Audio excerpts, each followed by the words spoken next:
Kabar sahabat sehat? Saya harap semuanya sehat tanpa kurang suatu apapun. Jumpa lagi dengan saya Ridwan di channel Solusi Sehat Tanpa Obat.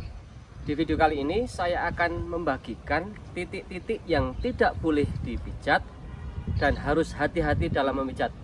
Apa saja dan di bagian mana? Simak ya sampai habis.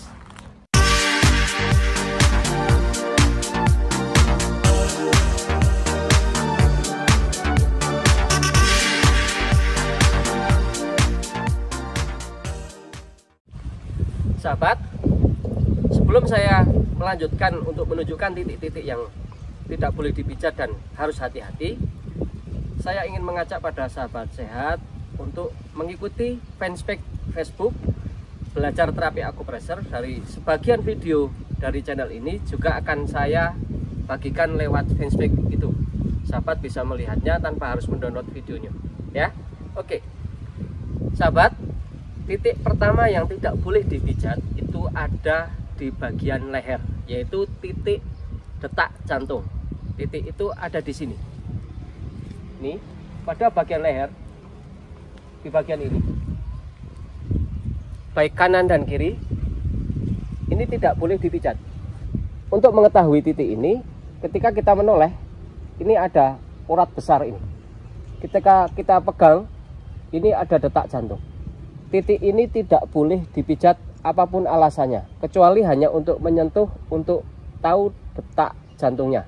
Tapi ketika dalam terapi akupressure, titik ini tidak boleh dipijat apapun alasannya. Titik berikutnya adalah titik yang harus hati-hati dalam melakukan terapi pijat akupressure. Titik itu satu, yaitu tri pemanas ya, di bagian bawah leher, di belakang rahang, baik kanan dan kiri. Titik ini tidak boleh dipijat bersamaan. Yang kedua, titik itu ada di leher, yaitu meridian lambung, mulai dari nomor 9 dan 10. Pada bagian titik ini tidak boleh dipijat bersamaan pada yang nomor 9 dan 10. Berikutnya untuk yang nomor 11 ini masih boleh ya. Jadi untuk dua ya, nomor 9 dan nomor 10-nya tidak boleh bersamaan kanan kiri. Selain tidak boleh bersamaan, kedua titik nomor 9 dan 10 ini ketika melakukan pijatan tidak boleh lebih dari 2 detik. Jadi hanya dicolek sebentar saja.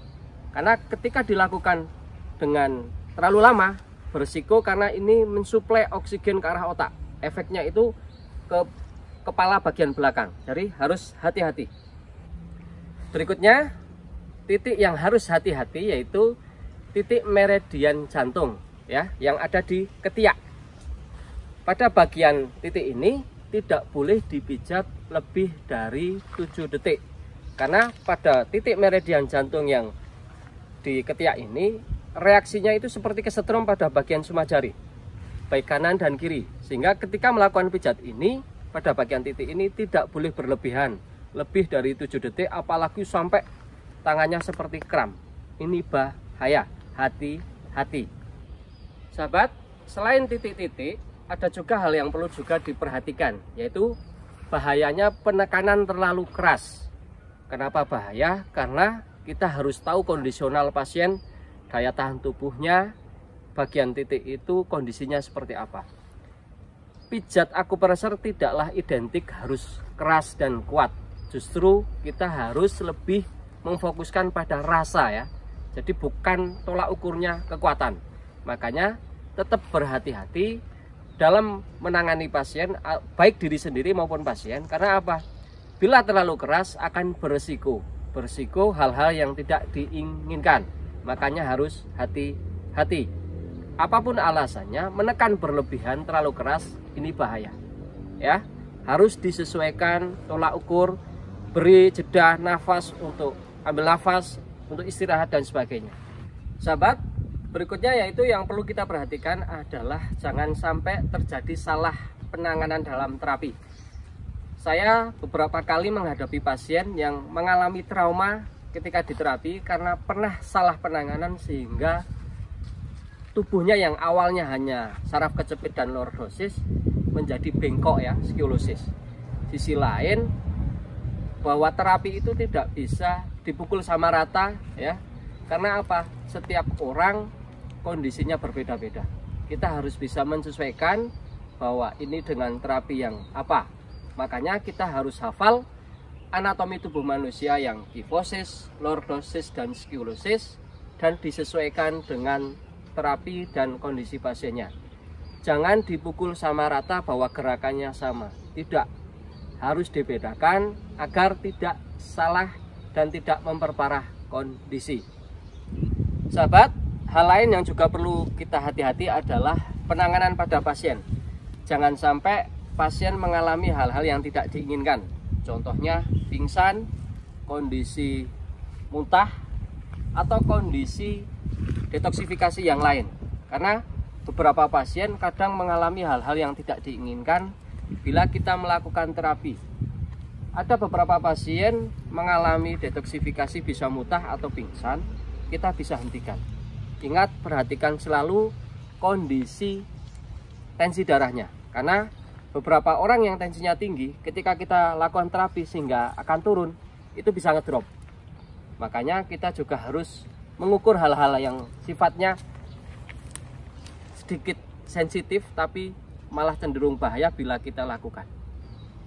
Sahabat, itulah beberapa hal yang perlu kita perhatikan, mulai dari titik yang berbahaya untuk kita lakukan pijat, titik-titik yang sifatnya harus hati-hati ketika kita melakukan pijatan, bahkan pasien yang kondisinya terlalu lemah, bahkan terjadi detoksifikasi.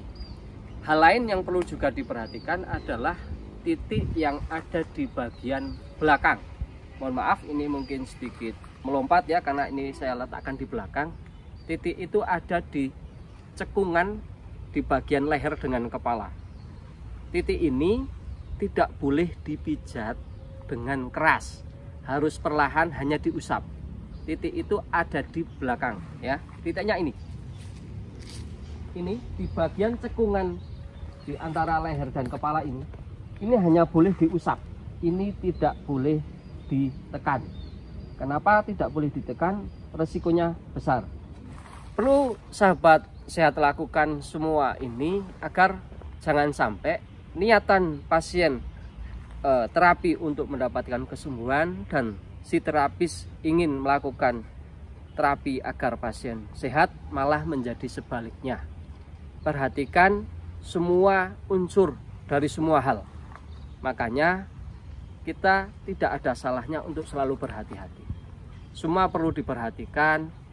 Ingat satu hal lagi, bahwa keyakinan pasien dan keikhlasan si terapis dalam menerapi juga menjadi sangat penting. Kenapa menjadi sangat penting? Karena ini adalah hubungan emosional ya, hubungan batin, bahwa si terapisnya harus ikhlas menjalankan terapinya, si pasien harus yakin. Ini tidak boleh tidak. Karena beberapa pengalaman pasien yang hanya, mohon maaf, coba-coba tidak akan maksimal. Dan si terapis ketika tidak yakin juga tidak bisa maksimal. Karena apa? Apa yang dia lakukan setengah hati. Makanya saya sharing keilmuan ini, video ini, agar siapapun Anda sebagai seorang pasien atau terapis, kita bisa mendapatkan keilmuan dan pengalaman yang menyenangkan. Jangan sampai terjadi hal-hal yang tidak menyenangkan. Atau mungkin sahabat sehat yang sebagai terapis bisa menambahkan, tolong tambahkan di kolom komentar. Atau Anda sebagai pasien pernah punya pengalaman yang, mohon maaf dan dalam tanda petik, kurang menyenangkan dengan sebuah terapi, mohon diisi di kolom komentar agar kita saling berbagi, kita saling mengedukasi kepada siapapun untuk menghindari hal-hal yang tidak diinginkan, agar semuanya menjadi lebih baik dan lebih aman. Tidak ada suatu kepastian khusus bahwa orang yang dilakukan terapi pasti sembuh. Ingat, terapis melakukan terapi adalah sebuah ikhtiar usaha, dan si pasien melakukan terapi adalah sebuah ikhtiar kewajiban sebagai orang sakit. Hakikat mutlak kesembuhan milik Tuhan Yang Maha Esa. Jangan lupa diawali dengan doa, bahwa ikhtiar lakukan semaksimal mungkin, boleh digabungkan, boleh direkomendasikan dengan hal-hal yang sifatnya berhubungan dengan terapi atau sifat yang lain, ya boleh ditambahkan. Tapi ingat, mutlak kesembuhan milik Tuhan Yang Maha Esa. Kita hanya berikhtiar semampu kita.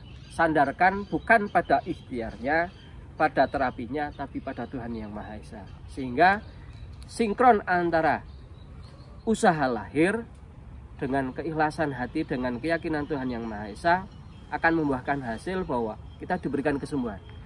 Semoga video ini bermanfaat. Apabila ada kata keterangan yang kurang berkenan, saya mohon maaf. Apabila ada yang perlu direlat, mohon saya direlat. Terima kasih atas komennya. Saya tunggu, mari kita berdiskusi. Jumpa lagi di video-video selanjutnya. Bye.